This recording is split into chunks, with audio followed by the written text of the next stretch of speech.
이렇게 힘들어하는 식구들을 많이 보게 되지요. 요즘도 또 힘들어하고 어려워하는 분들을 많이 보게 됩니다. 밤새도록 상담도 하고 또 성경을 펴놓고 얘기도 하고 그러면서 목회를 해왔습니다. 그리고 깨어지고 넘어지고 힘들어 하다가 일어나는 사람들이 있는가 하면 주저앉는 사람들도 있고, 교회에서 버티면서 승리한 사람들이 있는가 하면 또 교회도 떠나고 믿음도 떠나는 분들도 한두 분, 그런 분들이 계셨어요.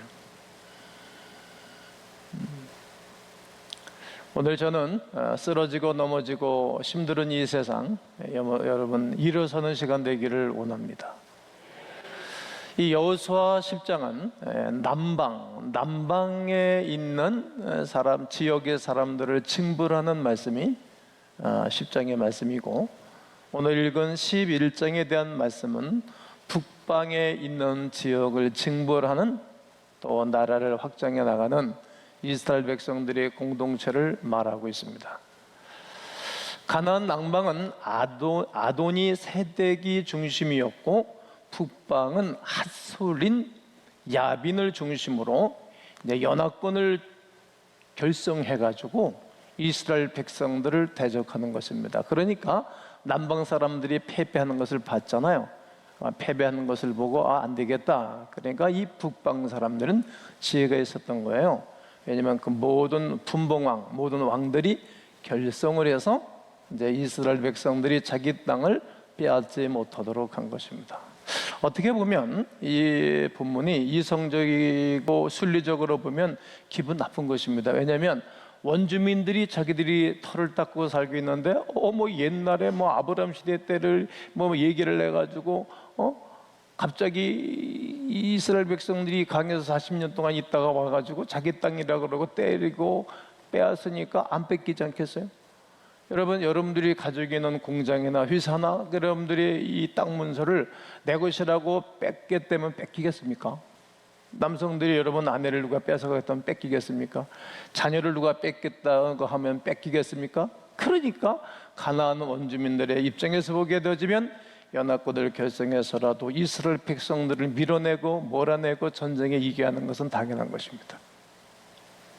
바꿔놓고 생각하면 성경이 이해하기가 쉽습니다.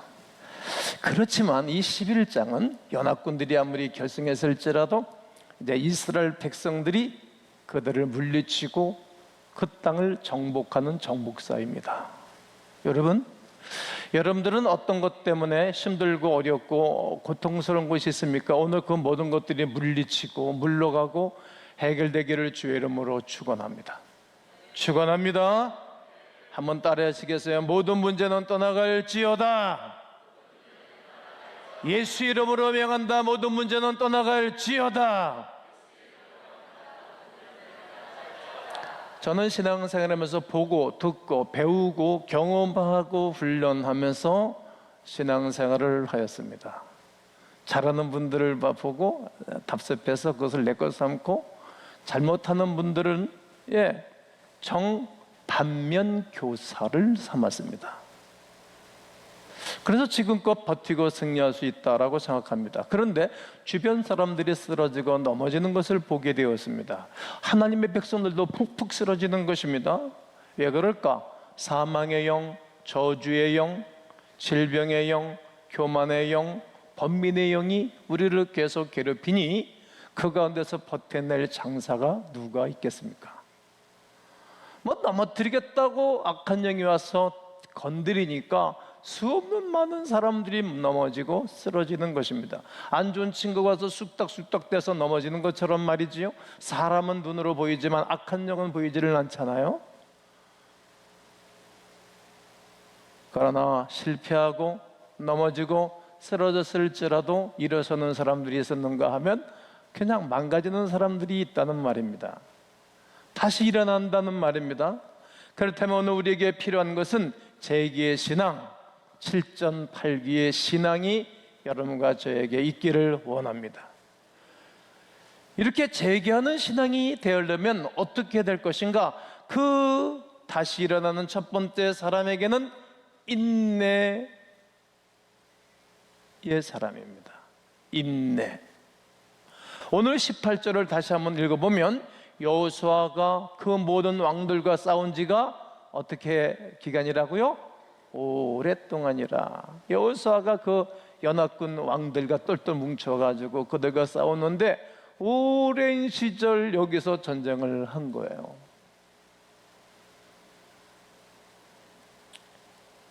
전쟁이 지속된 것입니다. 장기간 된 것입니다.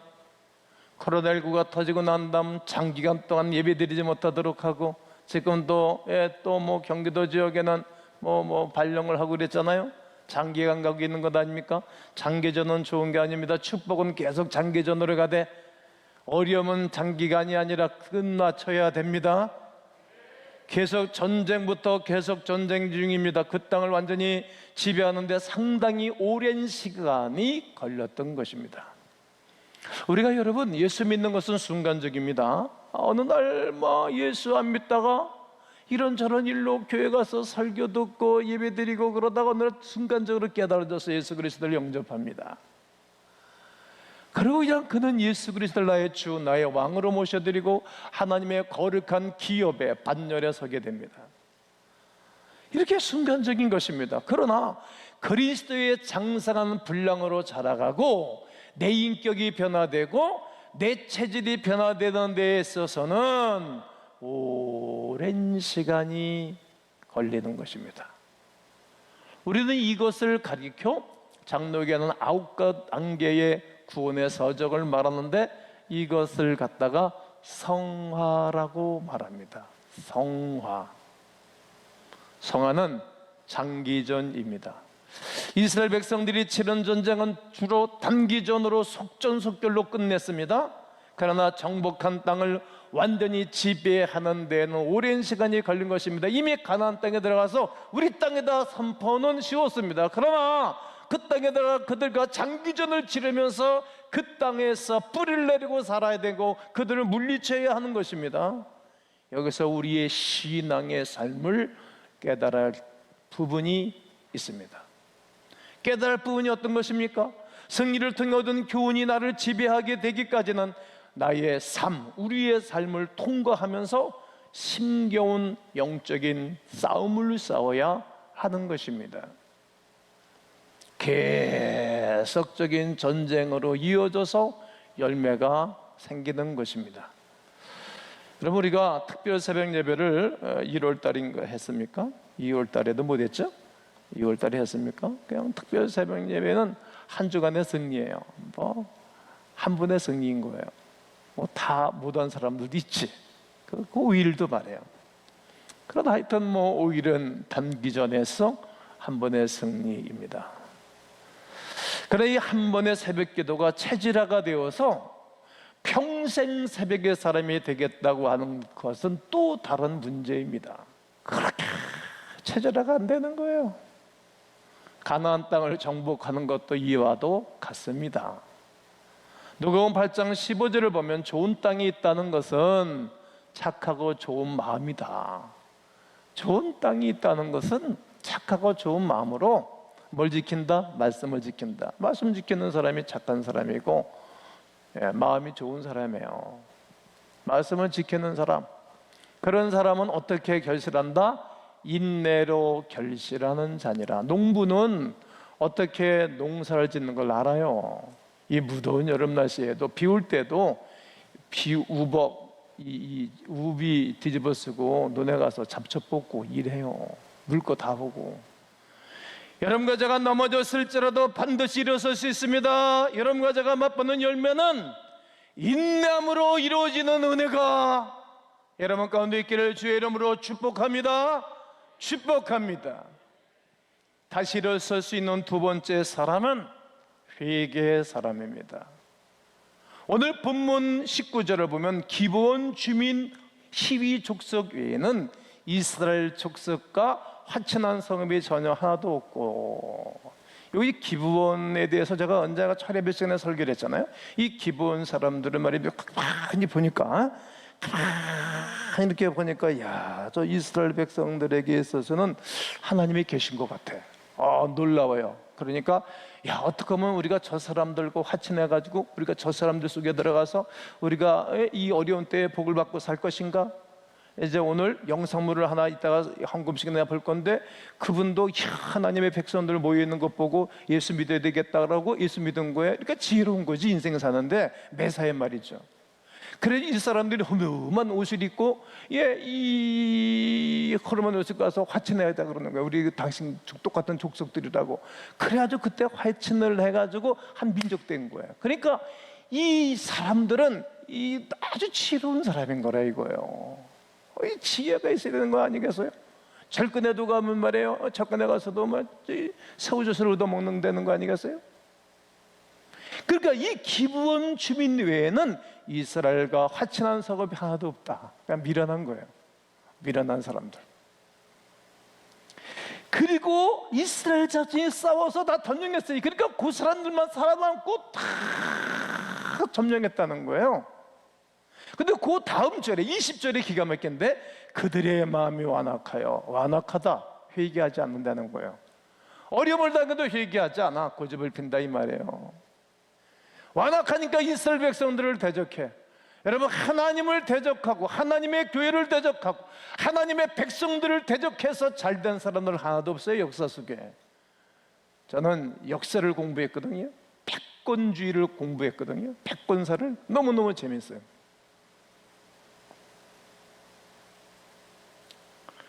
이스라엘을 대적하여 싸우러 온 것은 여호와께서 그렇게 하신 것이다. 하나님께서 그들의 마음을 완악하게 하고 강팍하게 했다는 거예요.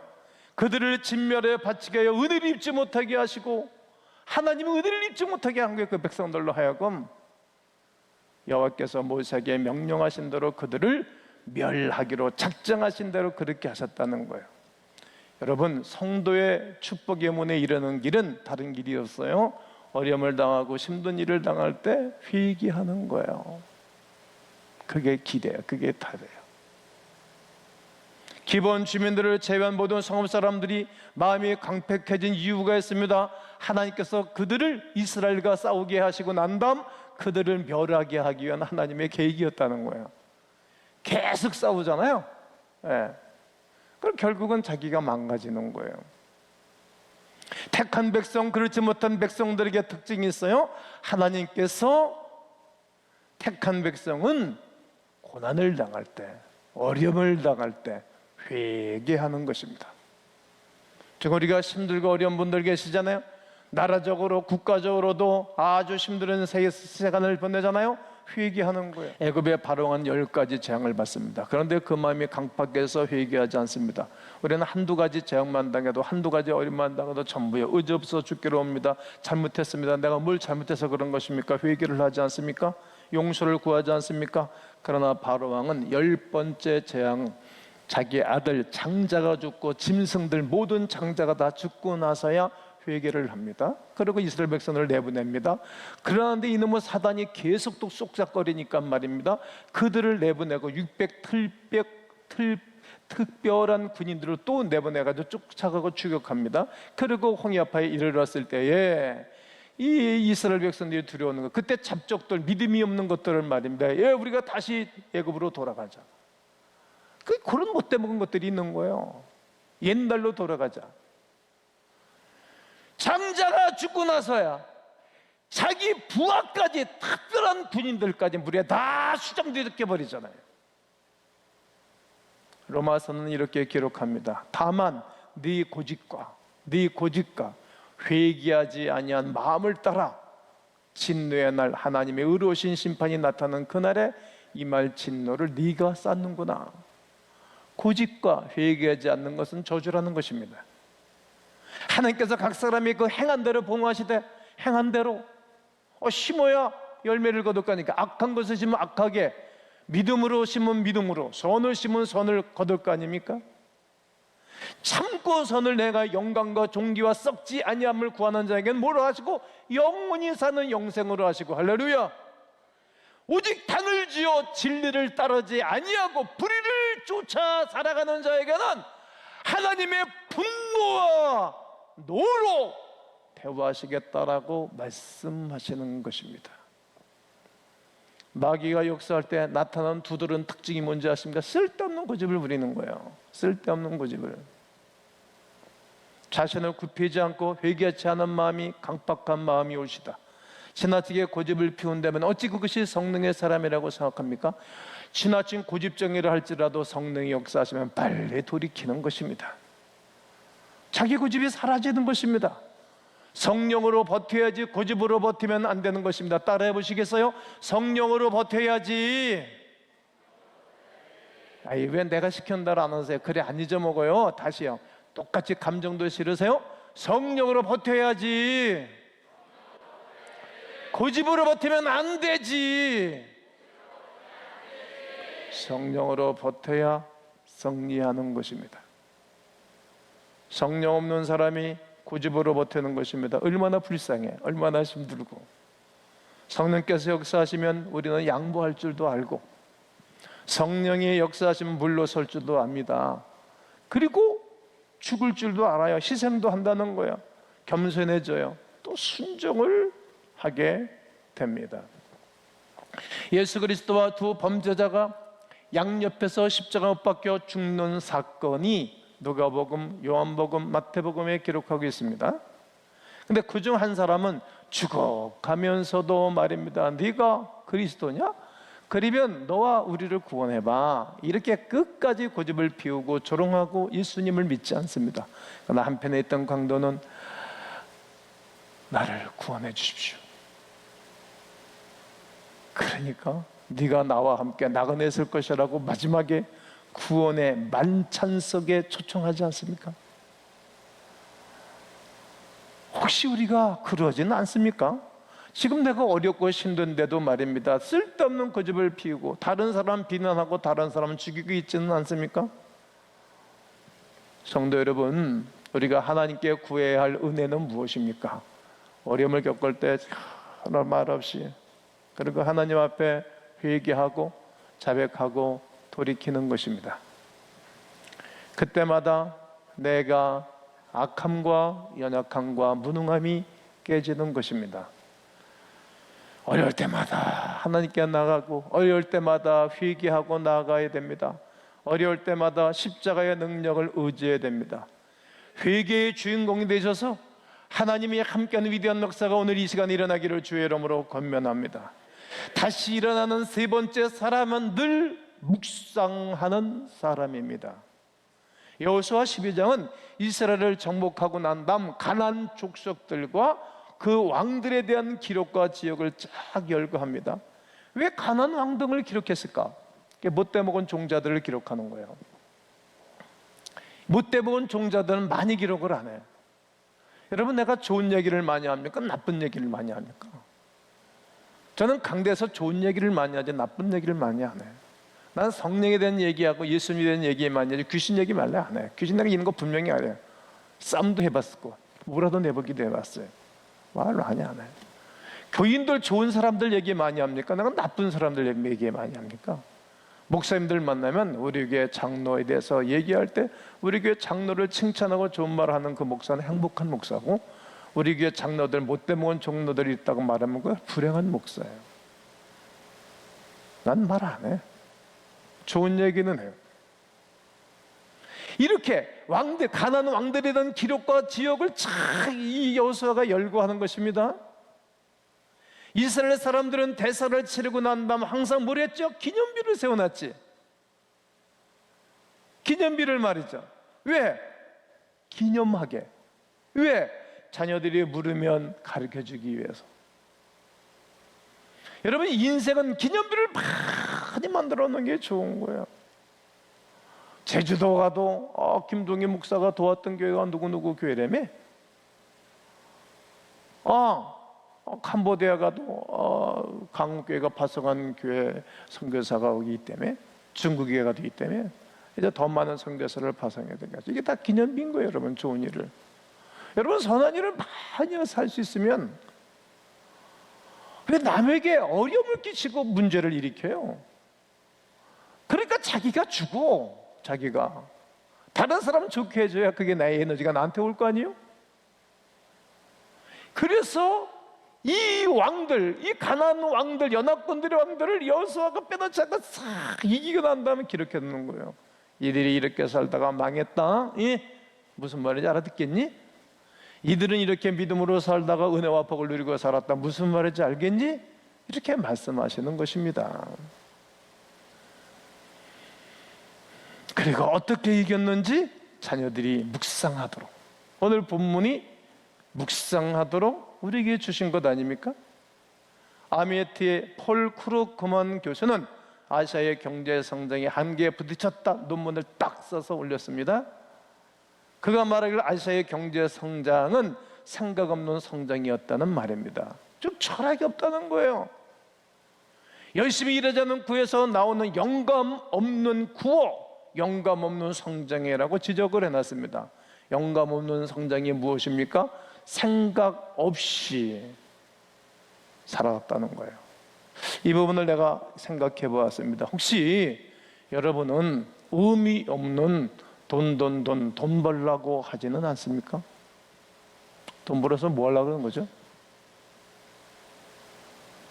의미 없이 돈 벌라고 하는 그러한 속성은 없습니까? 혹시 여러분은 목적 없이 공부하면서 살지는 않습니까? 목적 없이. 혹시 여러분은 철학 없이 나의 모든 성숙 성장 외치고 살지는 않습니까? 이 세상을 바라보면 여러 가지 위기가 올려올 위기로 느끼지 않습니까? 정치적 위기, 저는 엄청난 정치적 위기가 한국에 몰아왔다고 생각하는 사람이에요. 경제적 위기, 국제적인 위기, 얼마나 어렵습니까? 또 여러분 개인적인 나의 위기, 우리는 생각해 봐야 됩니다. 이때가 묵상의 시간이라는 거예요. 묵상. 구약에 나타난 이스라엘 백성들의 특징이 있습니다. 성경에서 우리는 인생을 배우는 것입니다. 삶을 배우는 것입니다. 하나님, 도대체 우리가 왜? 하나님, 도대체 왜 우리가 이렇게 어려운 상황에 처하게 된 것입니까? 묻는 것입니다. 이것이 묵상입니다. 그러면서 하나님 말씀으로 해결을 찾는 것입니다. 항상 물어보는 것입니다. 이것이 묵상하는 것입니다. 묵상이란 라틴어로 의약품, 약 이런 뜻입니다. 묵상을 하면 약이 나온다는 거예요. 우리가 몸이 아프면 의사를 찾아가고, 그리고 의사가 처방해주는 약을 약사가 내주면 약을 먹지 않습니까? 약이 아무리 좋은 약이 옆에 있을지라도 입에 털어놓고 물을 마셔야 약효를 보는 것입니다. 약을 투여하지 않으면 아무런 유익이 없습니다. 그렇듯 성경을 반드시 묵상해야 됩니다. 오늘 여러분이 김 목사의 설교를 들으면서 하나님 말씀으로 묵상하고 승리하셔야 합니다. 기독교의 능력은 생각하는 것에 있습니다. 생각하는 것입니다. 묵상하는 데 능력이 있습니다. 기쁜 일이 있을 때도 묵상하는 것이고, 슬픈 일이 있을 때도 묵상하는 것이고, 어려운 일이 있을 때도 묵상하는 것이요, 내 신변의 죽음과 위협이 왔을 때도 묵상하는 것입니다. 왜 이런 일이 생겼는지 묵상하고 묻다 보면 주께서 가르쳐 주십니다. 100% 가르쳐 주십니다. 하나님의 사람들에게는 능력이 있습니다. 환경의 문제가 아니오시다. 넘어졌다가 다시 일어서시는 인생으로 살아갈 수 있습니다. 생각하면 됩니다. 사랑하는 성도 여러분, 깨어지고 쓰러질 수 있습니다. 그리고 우리가 무너지고 또 실수할 수도 있습니다. 실수는 아름다운 것입니다. 어느 때 아름다운 것입니까? 하나님 앞에 나와서 하나님의 말씀 붙잡고 인내를 하고 회개를 하고 말씀에 귀를 기울이고 묵상하시게 되어지면 하나님이 반드시 처방하게 해주시고, 오늘 이 말씀을 통해서도 하나님이 처방해 주시는 것입니다. 오늘 다시 한번 인내의 속성을 붙잡으시면 어떨까요? 또 진지하게 하나님의 말씀 붙잡고 회개하시면 어떨까요? 그리고 말씀을 진지하게 묵상하면 하나님의 거룩한 은혜를 베풀어 주실 것을 확신합니다. 이 여호수아라는 말은 호세와 예수 똑같은 뜻입니다. 구원자 이런 뜻입니다. 여러분, 누가 여러분과 나를 구원하시겠어요? 누가 여러분과 나를 도와주시겠어요? 수고하고 무거운 짐진 자들아 다 내게로 오라, 내가 너희를 쉬게 할 것이라, 이렇게 약속하신 주님 말씀 붙잡고 오늘도 치유하고 은혜를 누리는 귀한 시간 되시기를 주의 이름으로 축원합니다.